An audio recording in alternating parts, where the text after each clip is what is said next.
Good day everyone, it's Caitlin and today we're going to set up a loom.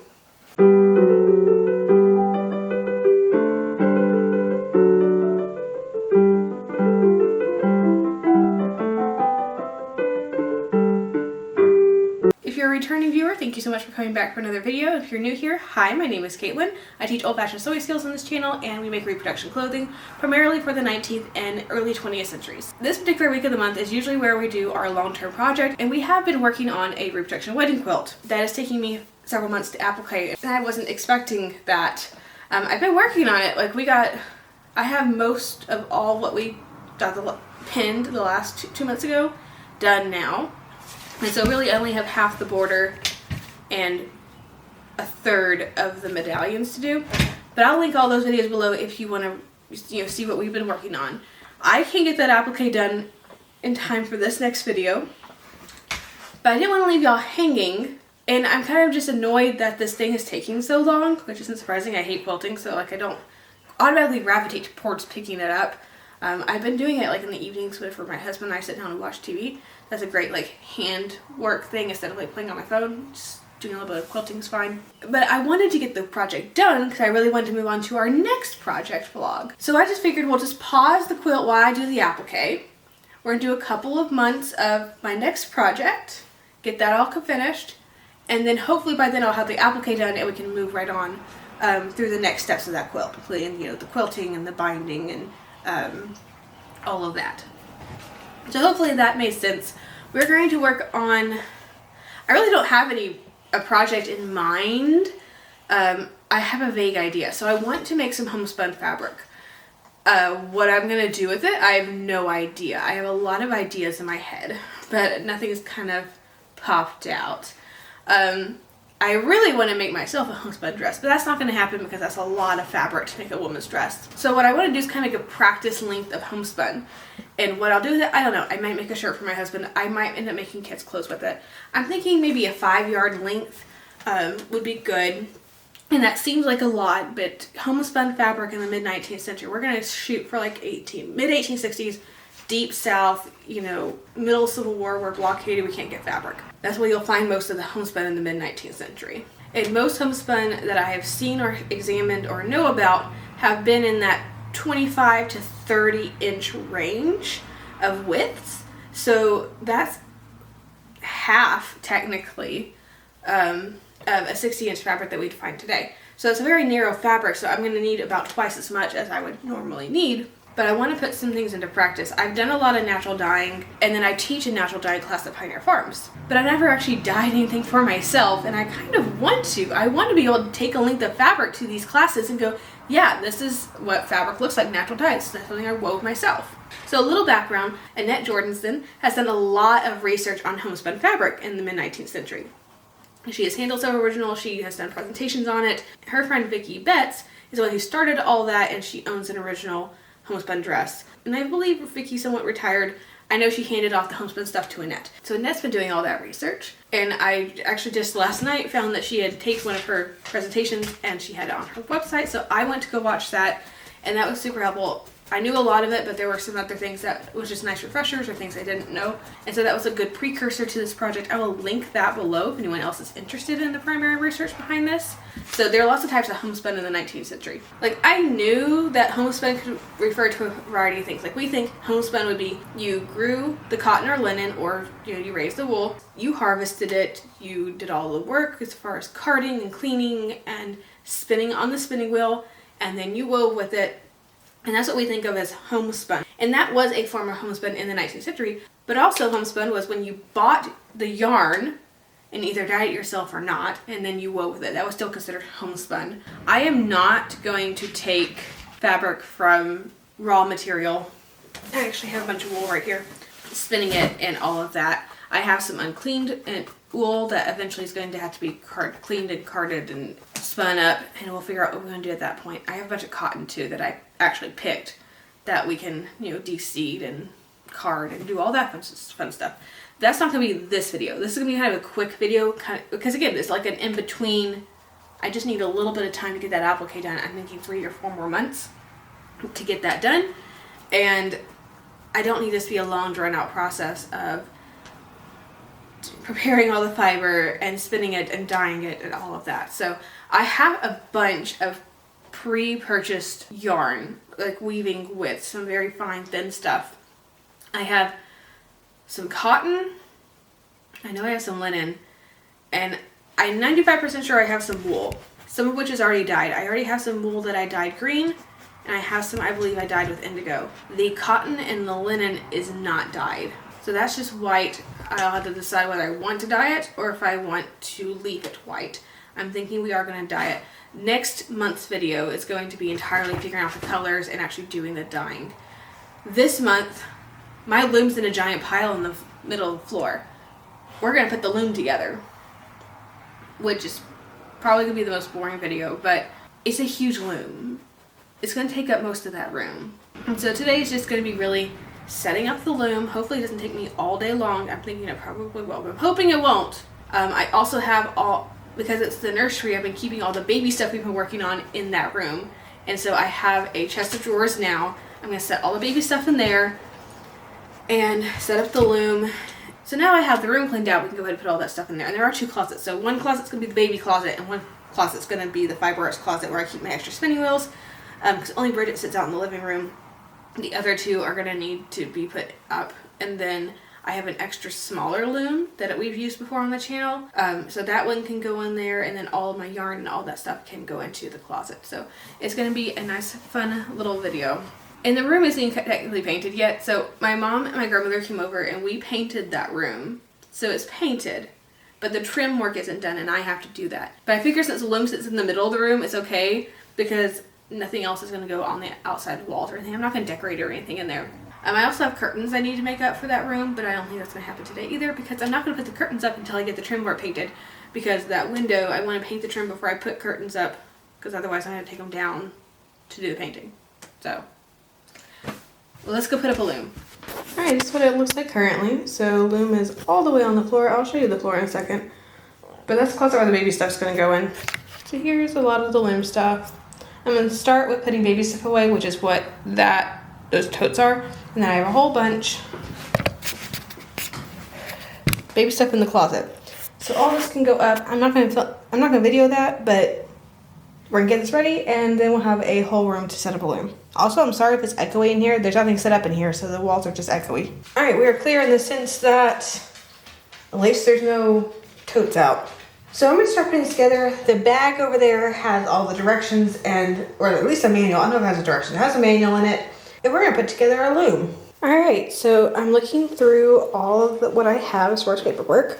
Some fun things. So it's a colonial one from the early 80s. So I have a book called Warp and Weave, and all this came with it. So I have a suggested price list and dealership information, and I'm sure these prices are no longer accurate because this was published in 1984. And here's the manual. So it was published in 82. It's the original manual. I have lots of other just random papers that I'm not entirely sure what they are. Looks like I have the same thing, just a newer copy. And this tells me at least what all the pieces are and what boxes they come in, which mine aren't in boxes, of course, because I bought it used. I am the fourth owner. So there was a lady who owned it, who bought it in the 80s, and then she sold it to a lady who had a yarn shop. The yarn shop lady sold it to the lady I bought it from, and then she bought a better loom, and so she sold this one. Found it on Facebook Marketplace. I paid about $700 for the loom, and it is huge. So I'm going to look through this and we'll figure out what pieces are first. Alright, so I'm getting the frame put together. None of these pieces are marked. I guess I didn't do that in the 80s. So I'm going through, and because everything's numbered on here. It says there's part A, part B, part C. So I'm going in with a Sharpie and writing all the numbers so that next time this has to be taken apart, so like when we put it into the new weaving room, and then also if I ever sell this one, we get a different one. At the very least, all the parts will be numbered for the next person who puts this together. So I'm just working through it slowly, but it is going through. It's huge. This thing's like I think it's about 6 foot tall. I know it's about 5 foot wide. It's going to take up the majority of this room. It's going to have to be in the center of this room, and I'll have a little bit to walk around, and that's going to be about it.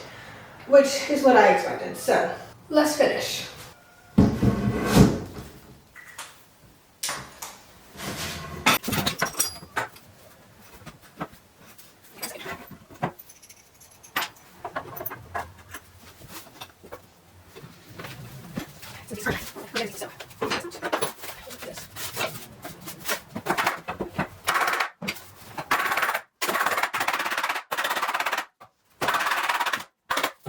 So what I'm doing is hammering these things in place because they came loose.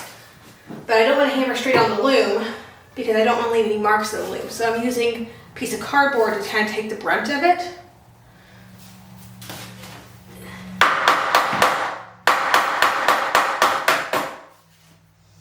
Alright, we're at the point where I can set this part upright. It's probably where it'd be helpful to have a second human, but I don't. Right, that works, so I'm doing this by myself. Alright. Don't scratch the floor. Don't scratch the floor. Don't scratch the floor.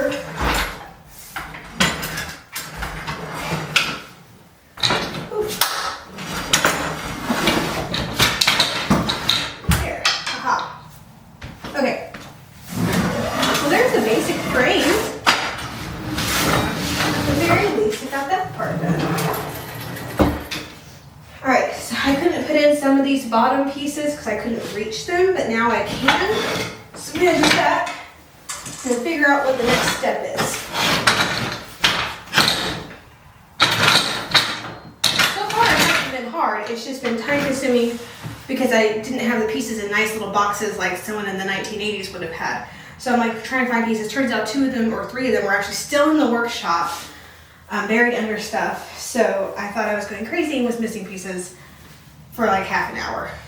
But I think I have everything here now, so it should go pretty smoothly as soon as I get all these pieces up. Yeah, look, it's taller than me. Like I'm 5'4". Yeah, it's probably about 6 foot.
Last step, putting in the petals.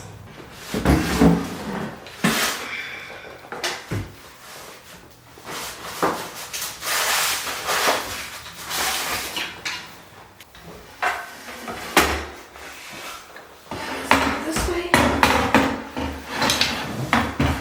This is a pretty heavy piece.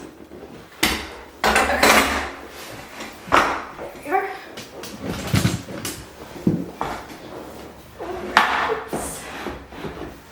Lift this up with my foot, or try to. Maybe. Okay, there's one.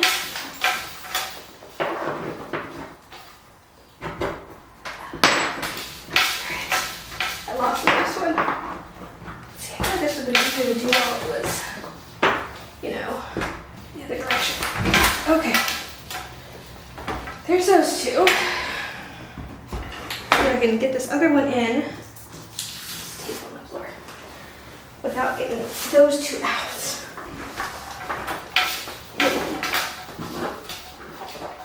Okay. Maybe. That one can go in, that one's good. It's this one. There we go. Ah, okay.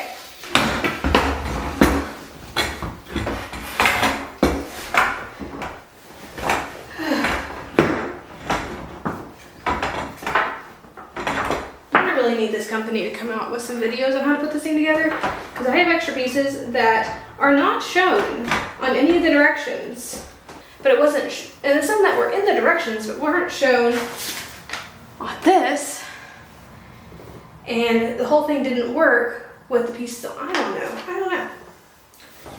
This is my first time really using a real loom, because I don't necessarily consider that tiny one that I have a real loom. I've woven with the real loom before, just not my own loom. Okay. Oh, we're gonna be difficult. Lovely.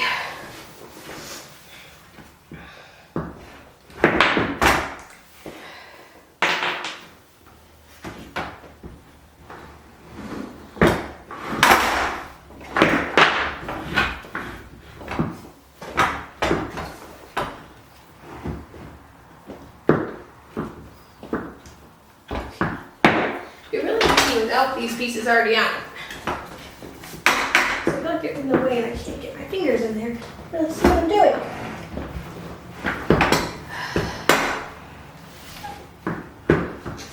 Like it's on there, it's just not going in. Okay, maybe those. Okay. Ah, okay.